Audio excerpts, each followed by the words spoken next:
আমরা এই যে ইট যেখানে ফাইনাল প্রসেসিং করে মানে পোড়ানো হয় আমরা সেখানে যাচ্ছি।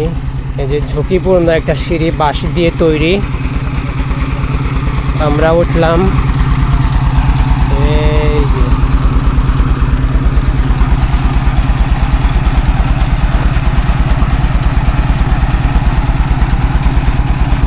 বিশাল ইট ভাটা।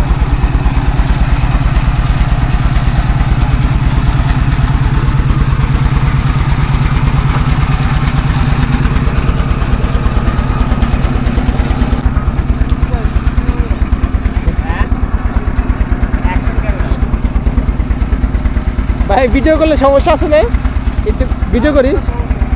আচ্ছা আমার কাছে আমি এই জায়গাটা কাট।